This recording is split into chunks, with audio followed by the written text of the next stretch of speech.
With me now is former Republican Congressman Will Hurd of Texas, who previously represented Eagle Pass and is now running for president. Congressman, thanks for being with us. You were in Eagle Pass recently. What realistically can be done to address this influx of migrants there? How long would it take?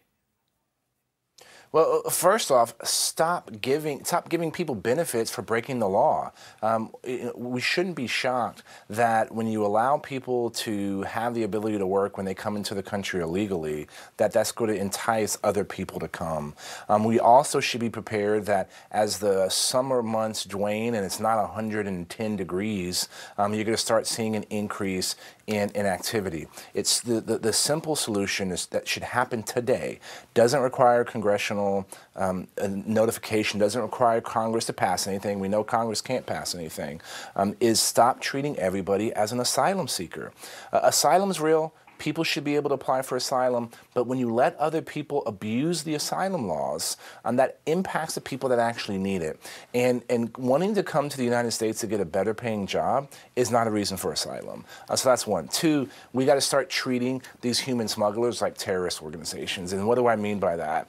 We got to have, the Border Patrol is collecting what we used to call in the business pocket litter, information about where they picked up a bus, phone numbers of who they called in order to get to this location. We should be actioning that and dismantling that and working with our partners in order to do that. Those are two things that can be done today that Border Patrol is asking to be done and is not happening because of policy decisions in Washington, D.C. When I was down along the border last week for several days, one of the things that was most disappointing for me is morale amongst Border Patrol is the lowest it's ever been because they are being forced to do something that's pretty terrible. And we also, look, the difficulty about all this is for 20 years, we've had elected officials lying to us about the difficulty of how to deal with this task. Republicans and Democrats, we need somebody in the White House that understands border security. We need people at Department of Homeland Security that actually understand what operational control is.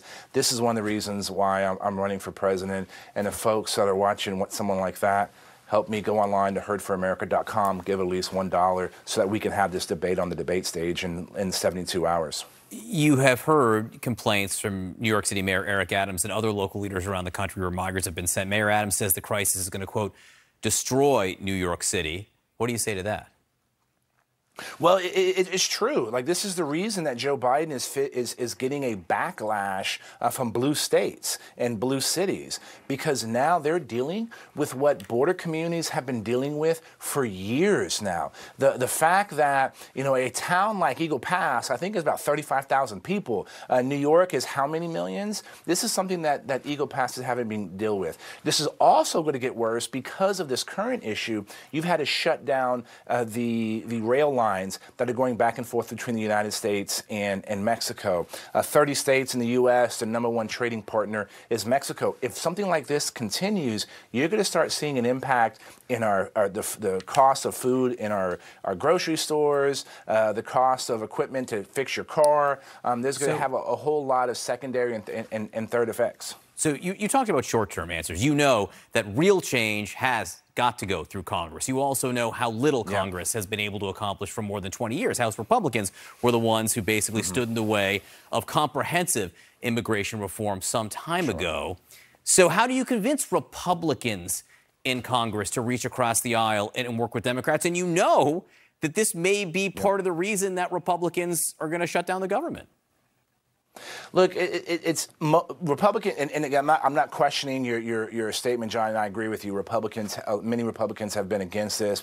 Many Republicans want to see a decrease in the number of legal visas that are brought in. But unfortunately, Republicans and Democrats would rather use this issue as a political bludgeon to hit each other over the head during elections. There's a piece of legislation that's sitting on the table called the USA Act that was negotiated between me and Pete Aguilar, a Democrat from California, that would have had over 250 votes in the House, and I think at the time we had 58 senators. When Speaker Pelosi came into power the second time, she refused to bring that up, even though she knew it would be able to get a bipartisan solution. But you're right. We have to streamline legal immigration as well. And this is not just about whether we improve agriculture and workers in Florida or hospitality in Texas. We need to be making sure that the best and the brightest around the world and the brain gain that the United States has benefited from for the last 50 years continues. And I agree, Congress needs to get their act together and do something. Will Hurd, thank you for being with us. Appreciate it. Always a pleasure.